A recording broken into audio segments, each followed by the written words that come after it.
New Thought Media Network.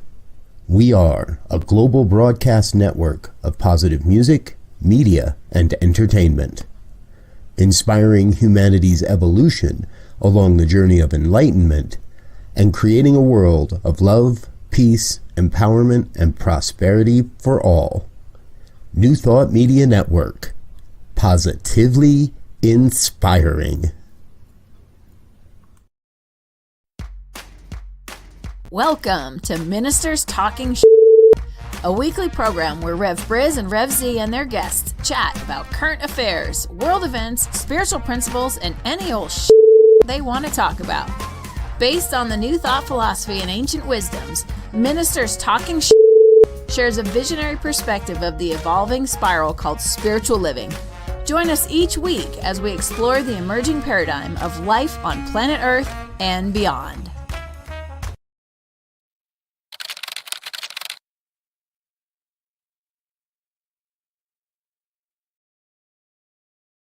And hello again, dear ones. Rev Briz over here. Rev Z right here. Rev Bill over here. Rev Bill's daughter, Tori, over here. And I'm just questioning your judgment about having us back on again, but let's move on.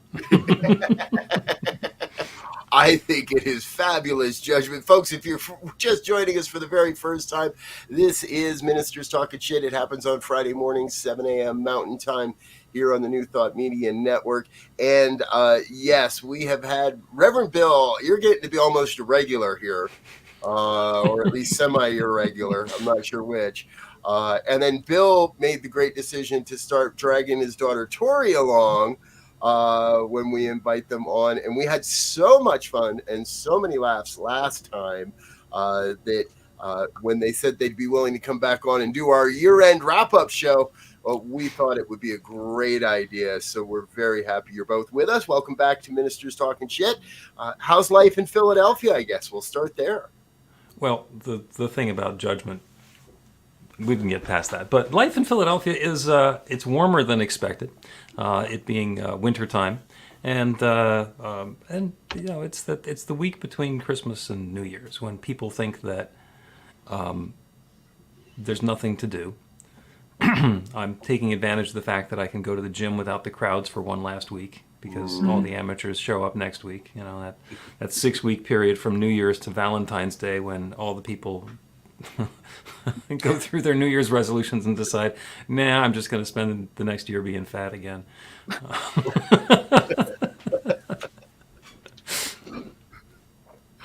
How about for you, Tori? A mile down that way. Right. Well, yeah, the liminal space of this end of the year has been particularly fascinating for me, as I've been self-employed, and so no one's giving me permission to feel like things are a little weird, but they just continue to feel a little off and in between. And that has me thinking a lot about, you know, the Gregorian calendar and how arbitrary the way that we mark time is, and how why does this new year feel more palpably significant than like Rosh Hashanah? And so, yeah, that's where I am. Just some thoughts in the suburbs, you know, churning. So you name-checked the Gregorian calendar? I had to look it up, but yeah. Okay, I love that. And for me, it's always been the paradox that, you know, we count years in AD, Anno Domini, the year of our Lord, so the years since the birth of Christ. But that was a week ago. So, like, what happened? Leap year? I mean... So between Christmas and New Year's, we can write a check that just says 1 in the date.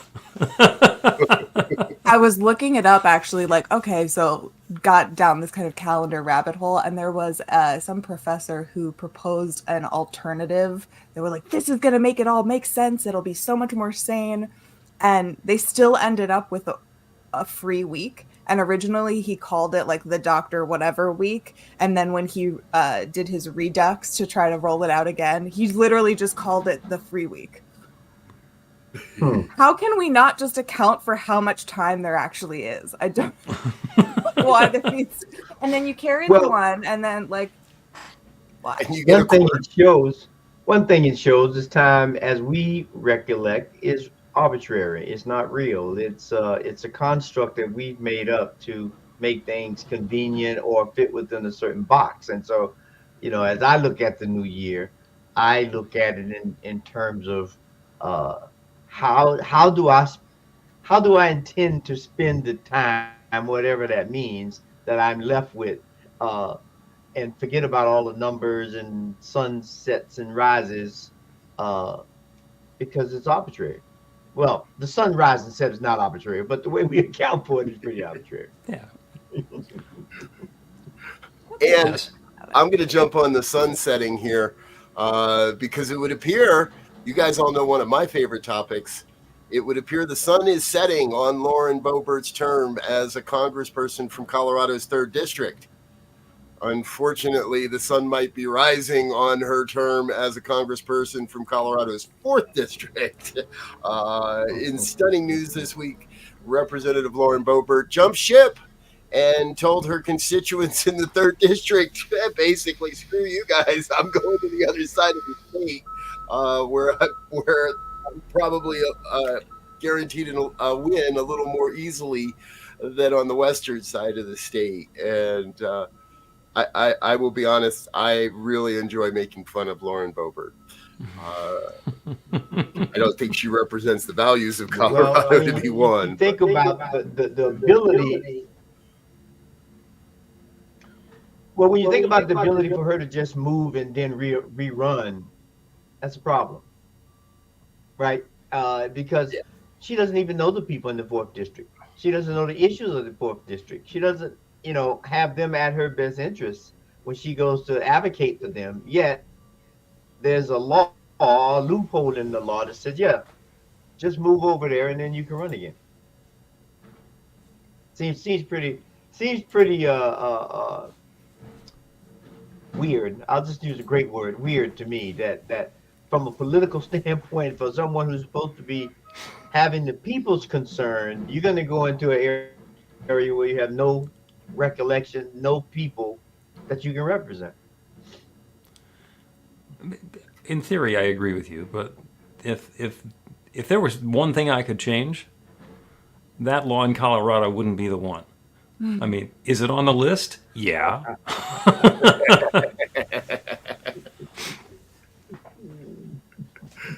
Definitely. Also, there's some other ones. Also here in Colorado, in an interesting move. So yesterday, everybody is celebrating that Maine announced they would not put Donald Trump on the primary ballot due to his involvement, allegedly, we'll just say to be careful, in the insurrection. I don't think any of us believe in the allegedly part of that statement, but I said it anyway.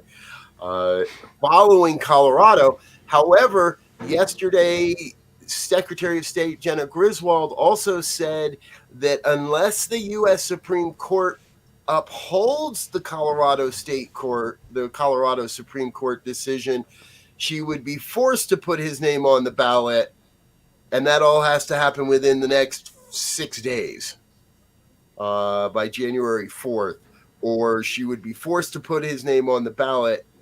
But this one I get a little lost in. Now, the Republican Party did appeal the Colorado Supreme Court decision, but the U.S. Supreme Court hasn't even said whether they'd take up the case or not. Right, so it sounds like bureaucratic pacing gets to be the out on this one. They don't even have to hear it. They just have to not decide whether they're going to hear it, and she gets to do what she wants. Kind of brilliant. Horrible, but brilliant. Horrible, but brilliant. Horrible, but brilliant. Yeah, well, yeah. There's a lot of moving parts in here. The one that's the most interesting. I'll use the word interesting. The Chinese have a curse. May you live in interesting times. The most interesting of them is that Donald Trump says that he was acquitted by the Senate, so he's immune from all the prosecutions that are going on. And Mitch McConnell, from the impeachment, the second impeachment. And Mitch McConnell, before the vote on the second impeachment, said, This isn't a political question. This is something that should be taken up by the courts. This is a criminal matter.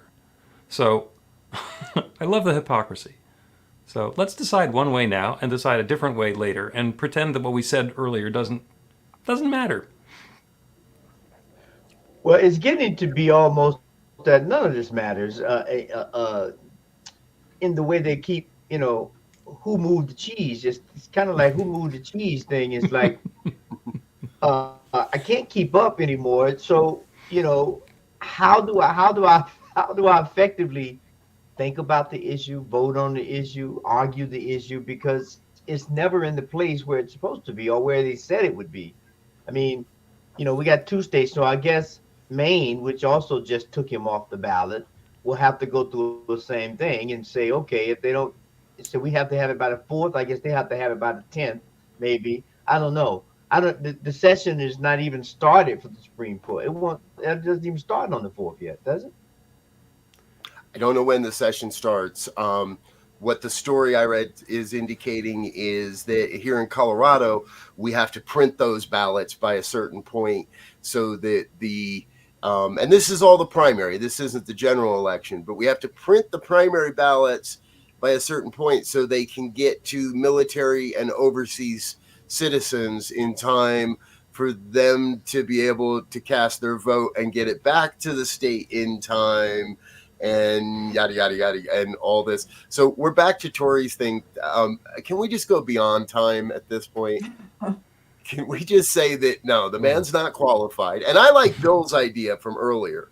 In the pre-show, Bill brought up a great reason why Trump is just completely ineligible, irreverent, is not available for this election. Bill, share with everybody what you were saying. He won the election in 2016 by the largest landslide in the Electoral College ever, according to him at the time. And he has been insisting since November of 2020 that he won the 2020 election and it was illegally stolen from him. And it says very clearly in the Constitution that you can only be elected president twice. So he says himself that he's already been elected president twice, which makes him ineligible at this point. And yeah, there's the possibility that something happened that he wasn't able to hold on to power, but that's more about incompetence, if he actually thinks that he won it, than it is about what the Constitution says. And by the way, if he hasn't been showing up for the work for the last 3 years, then maybe he owes everybody an explanation. In the classic line from Blazing Saddles, quit napping on the job.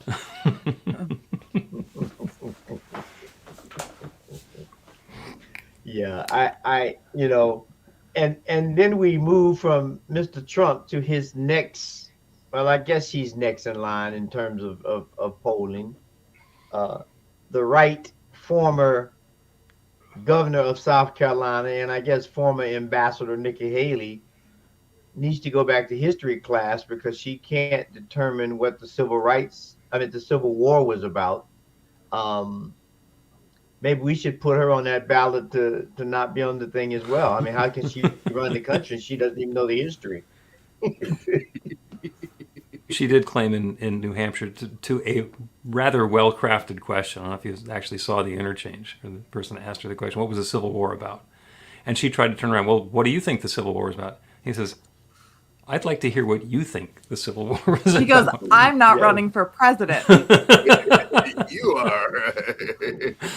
Yeah, she said it was about states' rights and government overreach. Yeah. Which, once again, horrible but brilliant, right? Because to the people she's trying to dog whistle to, that's exactly the right answer. And to everyone else in the world, we go, But we didn't like her anyway, so she didn't lose anything.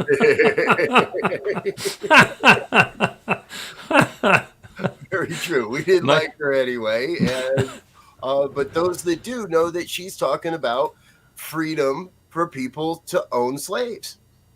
Yeah, that's what I read in all these statements. Is she's very clear. It is a state's right to determine who is free and who isn't free, and it seems like at least one half of our political system is stuck in the mud, and the other half is got the car in reverse, just throwing mud all over everybody in front of the car, as it were. It's we're attempting to go backwards to create something that truly actually never even existed. It's delusional. Yeah, it's delusional marginally, because when the civil war, I keep saying civil rights, probably because we were trying to get some through the Civil War, I guess. But slaves weren't even considered human, or barely 1/5 of a human, or 1/3 of a human. So they didn't figure into that equation at all. So whoever was being whoever was being asked to take part of this new freedom was not the slaves. So how could they count? I guess is what she's saying. How could they matter, because they don't even exist? Yeah, I'm not convinced we're going to take that giant step backward, but the thought that we're not even talking about it, I think is, yeah. Oh, well, I mean, giant step backward. When you look at the prison industrial complex and all the people who are disenfranchised, so they can't vote, so they don't count as people in that regard, where their labor is exploited and the states are able to cash in on the same cheap labor, exploited labor. I mean, how far have we really come? Yeah. Good point. Yeah, and interesting point. Yeah. Let's stop talking about politics and talk about sex. Okay. I was astounded. The chancellor at one of the universities in Wisconsin, in the University of Wisconsin system, he and his wife, who is an assistant chancellor, were fired by the university because they've taken to publishing porn videos, proudly publishing porn videos. And the conversation is, well, it's a First Amendment right. The university firmly stands in the freedom of speech.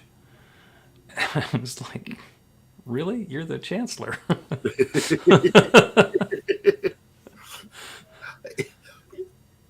And I think that defense precludes the fact that the university has a freedom of speech. Well, yeah, and that they have designated this particular person for years and years and years as their chief spokesperson and the bowsprit on the ship. This is where we're headed. It's like, that's not exactly the message that the university, I think, wants to be sending. And I think that's what they said. Wow.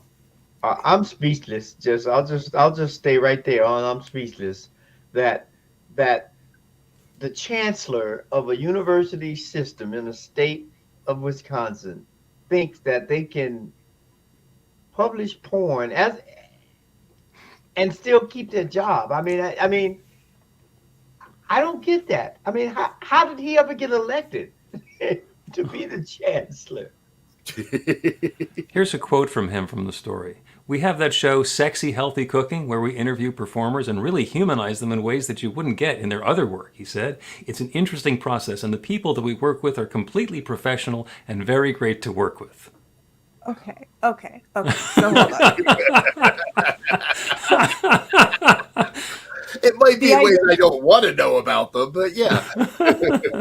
This like notion that these conservatives in Wisconsin are like discovering that porn is a professional industry, like it has been for a while. And like there have been enough teachers fired for having an OnlyFans just because they can't pay their bills that like there was precedent on how this was probably going to go. Personally, like I don't really care. I do think if you teach children, maybe keep your junk to yourself. But like they made the choice to again put their faces in this. It would be really easy to just crop. Like how many people are going to recognize you just from the waist down?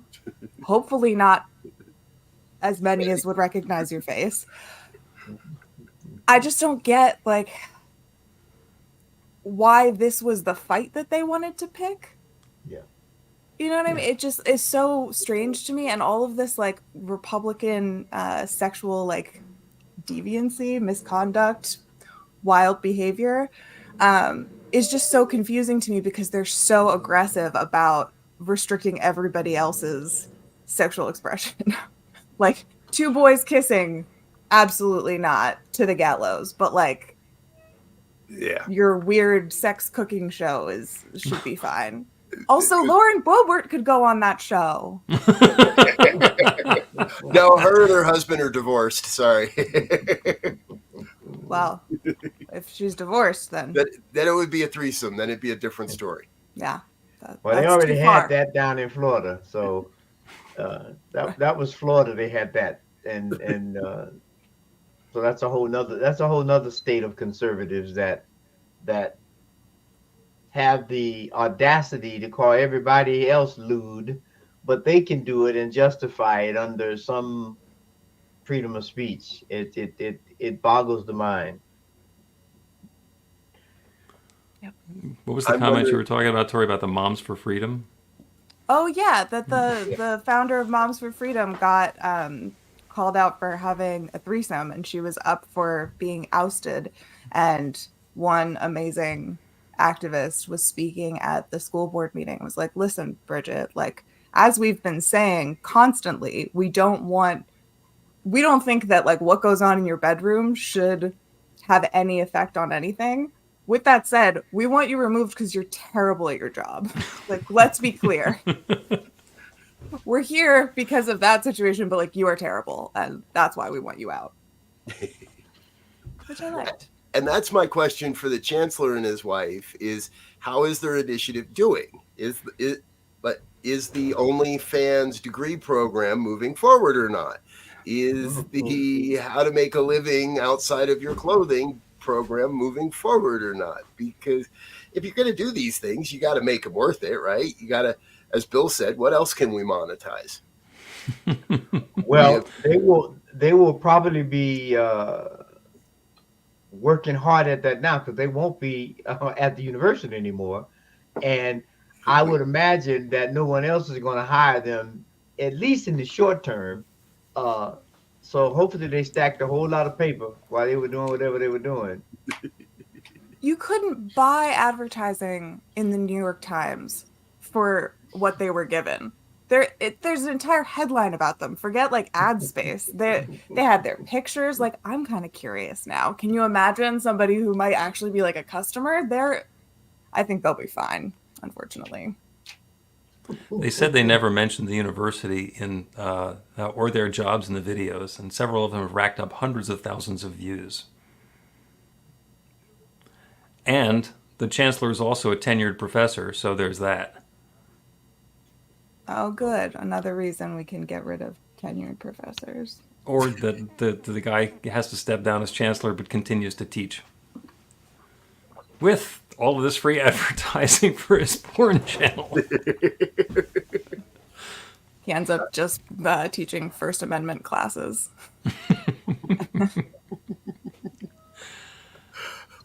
One of the articles I saw here also on this is Mr. Rothman. I think he's the head of the university. We expect our chancellors as the leaders of this great institution to be role models for our students, staff, and faculty, as well as for the communities we are privileged to serve. I'm not sure how you afford college these days if you don't have an OnlyFans. So I don't know. Maybe the guy's doing the right thing here. Maybe he's teaching the youth of America this is the way to get forward. That's right. I got student loans. I'm screwed. Let's monetize that. Yeah. We're going to go back to the times of Caligula here real soon. And at that point, all bets will be off. Yes. All bets would be off. Exactly. And, folks, we make light of these stories, but we want to bring these things forward so that we all have a chance to look at what is really happening in our society and make a decision of how we want to be part of the solution. Yeah. We could laugh at politicians all day long. We can make fun of politicians all day long. But at a certain point, every one of us has some responsibility for what's happening here in our world. Every one of us has some responsibility to stand up and say, hey, that's not how this works. And if you have a student, where was this? University of Michigan, Wisconsin? It's a Wisconsin student. University of Wisconsin. If you have a student at the University of Wisconsin, I would trust you're making phone calls this past week. And if this were to happen, I have a student at CU Boulder. If this were to happen with if Coach Prime came out as a porn star, we'd be marching in the streets of Boulder saying, what's going on here? And because he obviously isn't winning at football, but that's another story we won't talk about. Why would you be marching though? Because I just thinking about, like, personally, I would be marching if I found out that somebody in power was, I don't know, going to Africa and killing, like, rare giant animals, just because that sounds really fun to them. Like, the violence horrifies me so much more than the sex, and I think that's a very American thing to have it flipped. So, like, what is it about the porn that makes them ineligible to do their job? I think it goes back to the whole Puritan idea that this country was founded on, at some level. And so the thought of being in a corset and all of that to now wearing nothing and cooking is just a shock to the system. And,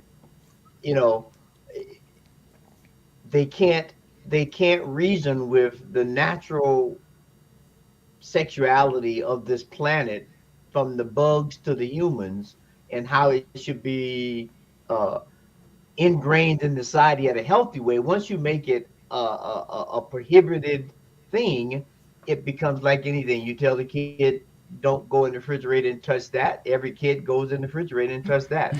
And now it's over the top and they don't know what to do with it. Mm. So we're back to the don't cook bacon naked piece. I just, like, am imagining the sizzles, the grease sizzles. That's terrible. Yeah, you want a spatula with a really long handle for that. Well, and for me, for me, I just want to answer Tori's question there real quick.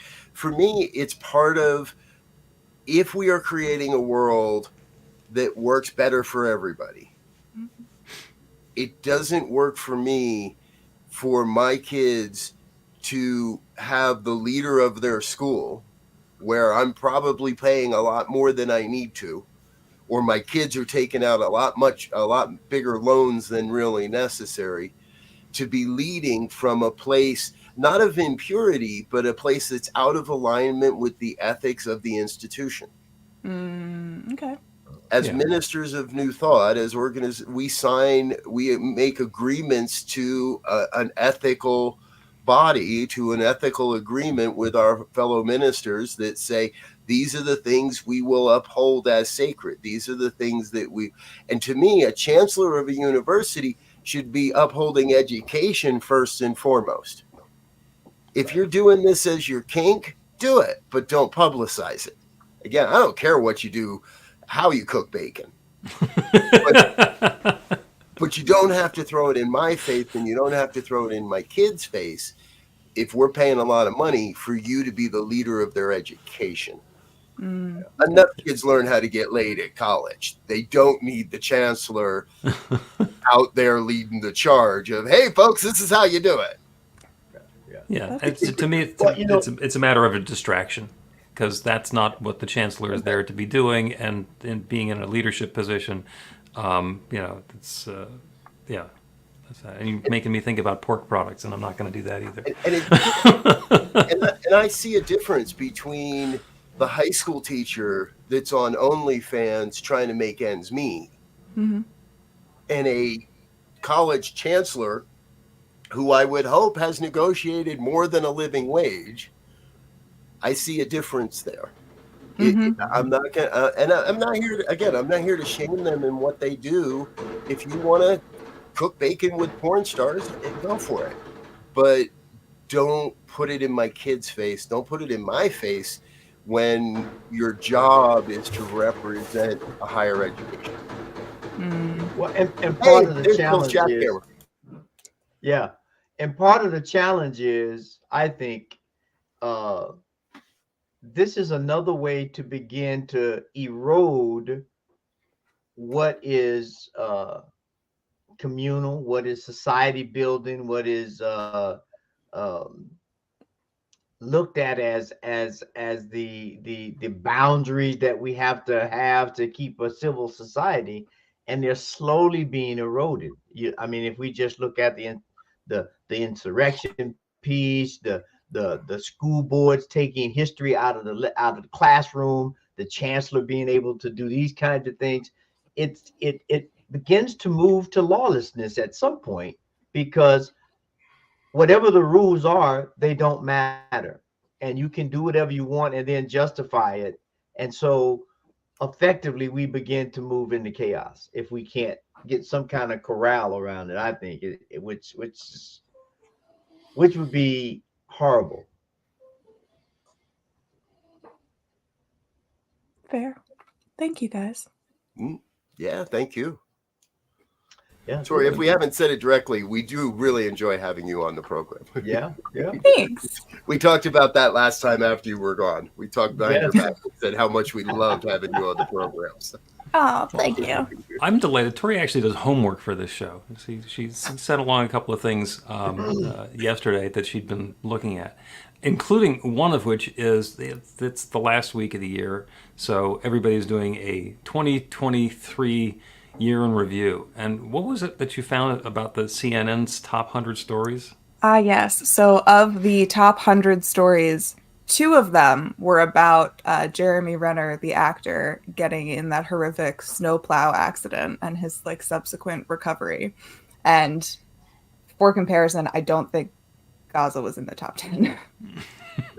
So it was just really strange to kind of look at that and look at the entire list and be like, oh, okay, one hurricane managed to get onto the list, but almost nothing was on twice. And the fact that it was something so irrelevant, outside of this person's tiny immediate sphere of influence, it's just some handsome rich guy we've heard of that we get to go, oh man, he had a bad day. My life might be all right. And it's just a strange thing that CNN, people who are going to CNN are clicking first on that. It says a lot to me about kind of the human psyche and what we're actually drawn to. And to your point about how are we creating a world that we want to live in, I would say that is indicative that we are not necessarily moving with full intentionality at all times.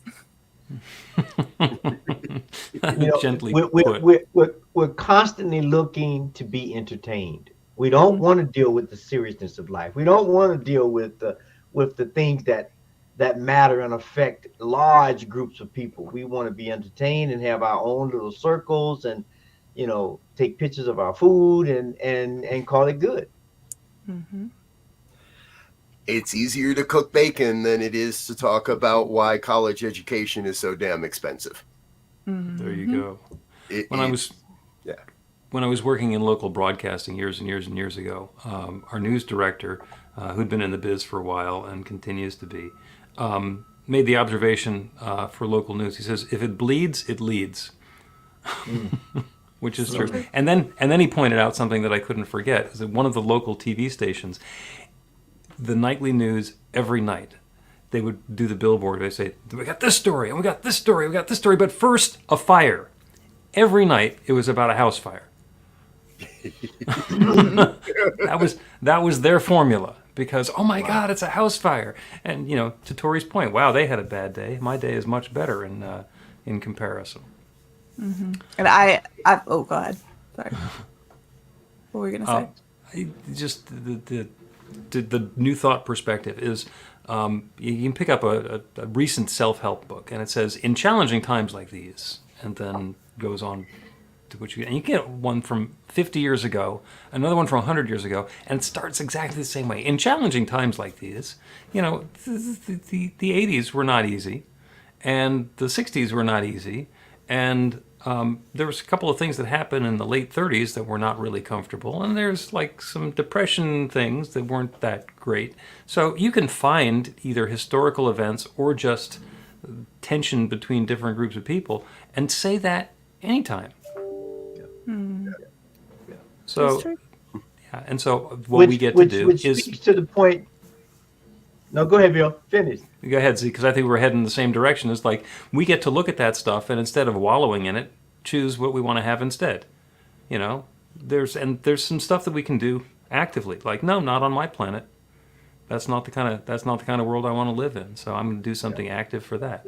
And most importantly, from the New Thought perspective, is to set the intention for that not to be the world that we're going to live in. You know, I'm not going to vote for Lauren Boebert because I'm, you know, even if I turn over the right, find the P under the nutshell, I can't vote in Colorado. But I can continue to say that that's not the sort of person that I want to have in Congress. I can say that George Santos is not the sort of person I want to have in Congress. And I didn't do anything actively to get George Santos out, but that was my intention, to elevate the conversation just a little bit, to be able to see possibility and light and love just a little bit. Yeah. Well, and something that I want to say about that is that it's really easy with that kind of line of thinking to be like, oh, well, I just want to kind of create my own mental oasis where it's all love and light and like, it's all nice in here and I'm going to shield myself from the negativity. And that's exactly what we're talking about, that we don't have this emotional window of tolerance, that we need to go through hard things or listen to something long that's not necessarily entertaining. And actually on social media the other day, someone posted something that wrecked me, and I'm going to read this to you. So, contrary to popular mental health advice, most of you don't need more rest. Most of you need to discharge survival stress, build capacity, develop more distress tolerance, and engage in truly restorative practices. I was like, ow. Yeah. That's true. Yep. Well, Yeah, I was going to say that, you know, the point that Bill just made is spot on. And one of the cornerstones of our teachings is we have to begin to live whole lives, holistic lives, complete lives. Figure out a word that works for you to understand there's never been a one-sided coin. There's always two sides of a coin. You don't just get heads every time you flip the darn thing. Sometimes we have discomfort. Sometimes we get into a situation that we don't want to be in. But that's part of the whole thing called life. And when we can begin to embrace that as it is and not try to hide from it and just make everything, you know, no matter what you call a turd, it still smells. And so there's no way, no amount of perfume that's going to change that. Minister's talking turds. I think we have a new way of describing our program here. But I love what you bring up, Tori, because in New Thought circles, the whole concept of spiritual bypass is easy to throw we don't do that, but we do.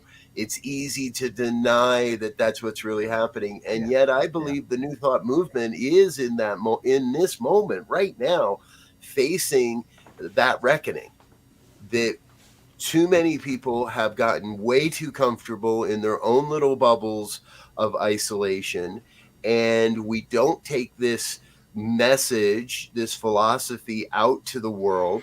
We sit around on our thumbs waiting for people to come to us. We put up a banner, we put out some nice little things that say life is all love and light and beautiful on the internet, and expect people to come rushing to us, when most people look at those things and say, well, that's bullshit. It's not all light and love and beautiful. There are ugly things happening, and there are people like George Santos out there, and there are others that aren't looking at how they can use this philosophy towards the betterment of others. And I think now is the time for New Thought. And as far as I know, you were born and raised in this philosophy, so it's refreshing to hear you say it as well, that we have to stand in the truth and be willing to call out the bullshit if we're going to move forward as humanity, as a human race. Otherwise, we're just sitting in the eddy of nothingness, going around and around and around, wondering why our lives keep getting worse and the other side keeps winning. Well said. So that's a big thank you. Thank you for saying that. Yeah. More people need to hear that. It's a new year. We can start fresh. We can set those intentions, and we can move forward in wholeness, and begin to think and set intentions of wholeness, dealing with both sides of the coin.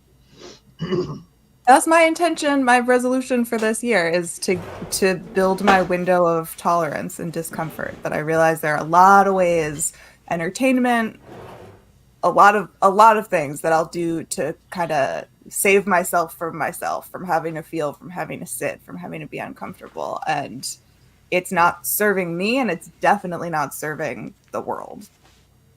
No. So. Amen. For myself, I got a new calendar. Some notes from the universe.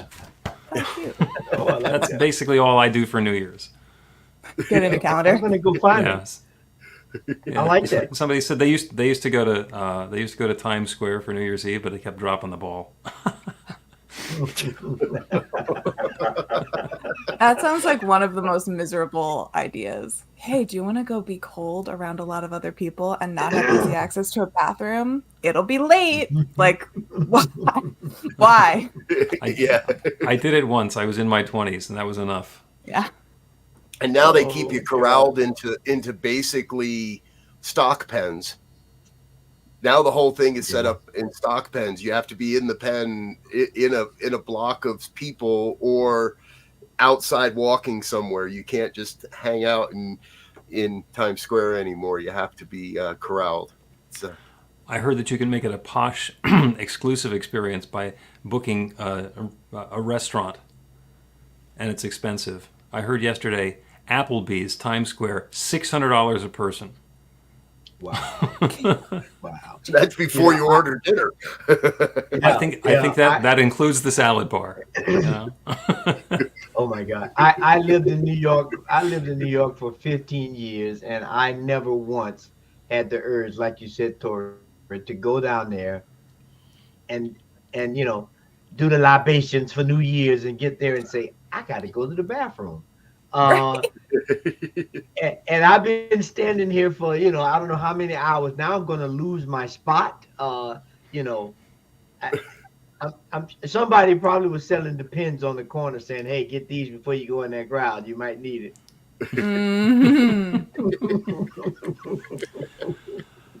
You got $1? I got a coin up.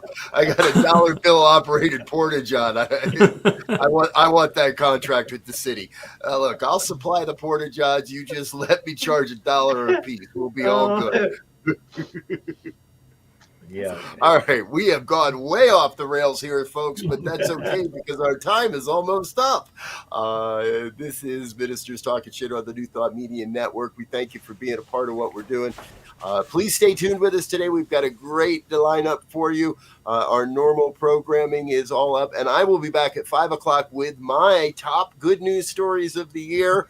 I promise you, Tori, it will not be about snowplow accidents. We will have the top good news stories of 2023 for you later. That happens at 5 o'clock tonight. Before we go, though, I want to give our guests a final shout out and a final chance of any final thoughts, anything that we didn't cover that you want to make sure you had a chance to say today. Nope. 2023, drop the mic. Drop the mic. There we go. Yep. Time is arbitrary, but enjoy your new year. Beautiful. Thank you. Folks, if you need a last-minute year-end donation and tax deduction, please do consider New Thought Media Network in your giving. It goes a long, long way to make sure we can get this message out to the world and all across the planet. On behalf of myself, my co-host, Reverend Elzia, our dear friends, Reverend Bill and Tori, we want to thank you for being with us, and we will be back again next week with more. Tori, Bill, I hope you'll come back and join us again. Not next week, but yes. Not next week, but yeah. Exactly. I'm just going to say the two of you together have an open invitation. Thank you. Bill, I'll call you when I need help. Thank you. Well, we'll see you next year. Yeah. See you next year. Thanks, folks. Take care. Have a great and safe holiday season. Bye now. Bye. And thanks for listening to this week's episode of Ministers Talking. We'll be back again next week with more commentary on current affairs, world events, and any other our ministers want to talk about. And if you found value here, please share our with your friends. Until next time, peace and blessings.